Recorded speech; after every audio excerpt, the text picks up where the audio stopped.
আজ আমি অসম্ভব সুন্দর একটি ডুপ্লেক্স গ্রামের বাড়ি দেখাবো। তো এই বাড়িটি ঠাকুরগাঁও শহরে। তবে যারা বাড়ি করতে চান, প্রবাসী ভাইয়েরা বা গ্রাম শহর যে যেখান থেকেই বাংলাদেশের যে প্রান্তেই বাড়ি করতে চান, এরকম সুন্দর বাড়ি আমরা যত্ন সহকারে প্ল্যান ডিজাইন স্ট্রাকচার অ্যানালাইসিস করে আপনার ইচ্ছে মতো বা সুন্দর মতো প্ল্যান ডিজাইন করে থাকি। তো ডুপ্লেক্স যেমনটা হয়, আসলে ডুপ্লেক্স দোতলা পর্যন্ত হয়ে থাকে এবং ডুপ্লেক্সের নিচতলা এবং উপরতলায় কি হয় আমি যদি আপনাকে একটু ধারণা দিই, এই ধারণা নিয়ে আপনি বুঝতে পারবেন যে আপনার বাড়িটি ডুপ্লেক্স করবেন কিনা হাই উচ্চতায় বিল্ডিং করবেন বা একতলা বিল্ডিং করবেন গ্রামে থেকে যদি আপনি দেখে থাকেন। তো ডুপ্লেক্সে যা থাকে, নিচের তলায় ডাইনিং রুম থাকে, ড্রয়িং রুম থাকে এবং রান্নার রুম থাকে।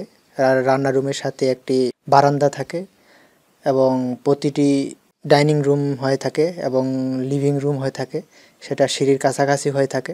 আর আরেকটা বিষয় যেটা হয়ে থাকে যে টয়লেট থাকে, বারান্দা থাকে।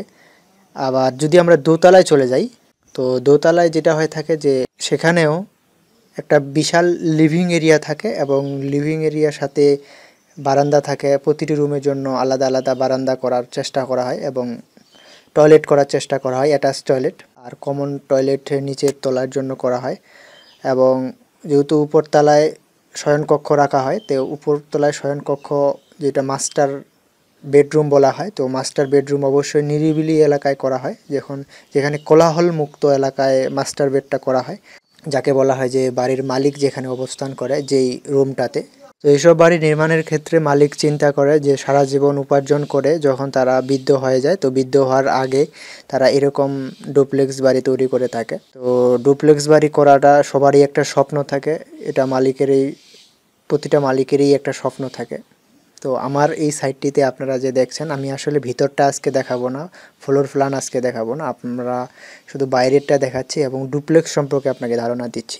এই যে ডুপ্লেক্স বাড়িগুলা হয়ে থাকে, এখন অনেকেই বলে যে এসব বিল্ডিংয়ের খরচ বেশি। অবশ্যই খরচ বেশি, যে আপনার ফ্রেম স্ট্রাকচারটা বা ফাউন্ডেশন স্ট্রাকচারটা ছাড়া আপনার যে ভিতরে যে ফিটিং বা ফিনিশিংয়ের যে কাজগুলো, রং, টাইলস, ইলেকট্রিক্যাল, হ্যাঁ, এবং যে আদার্স যে বিষয়গুলো, ফার্নিচারের যে বিষয়গুলো, তো এগুলোতে খরচ বেশি যায়।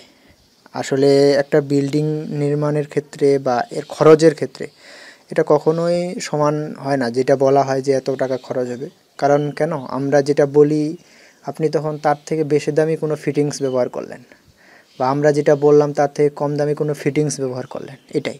আর যখন স্ট্রাকচারের ক্ষেত্রে, যখন কোনো বিল্ডিংয়ের যে স্ট্রাকচারের কত খরচ হবে সেটার ক্ষেত্রে হেরফের একটু হয়, বেশি না। যখন আপনি রড ব্যবহার করছেন, আবার বেশি দামি রড ব্যবহার করছেন, বিএসআরএম ব্যবহার করছেন, আবার আপনি এসএসআরএম ব্যবহার করছেন, সেসব ক্ষেত্রে, বা আপনি সিলেকশন বালি ব্যবহার করছেন বা লোকাল বালি দিয়ে কাজ করছেন এবং খোয়ার ক্ষেত্রে আপনি পাথর দিয়ে কাজ করছেন, এসব বেশি স্ট্রাকচার যখন কাঠামোটা করা হয়, যা ফাউন্ডেশনের কাজটা করা হয়, তখন একটু কম হেরফের হয় বাজেটের ক্ষেত্রে। আর যখন আপনি ফিনিশিং সম্পূর্ণ বিল্ডিংয়ে শুনতে যাবেন, তখন আপনার সেই যে বললাম ফার্নিচার, রং, ইলেকট্রিক্যাল, প্লাম্বিং, এটার উপর অনেকটা হেরফের করে। তো এই ছিল আজকে একটা সুন্দর বাড়ির ডিজাইন, রাজকীয় বাড়ির ডিজাইন। তো এরকম নিত্য নতুন বাড়ির ডিজাইন পেতে অবশ্যই আমাদের নিচের নাম্বার দেওয়া যোগাযোগ করতে পারেন। তো ধন্যবাদ সবাইকে এতক্ষণ সাথে থাকার জন্য।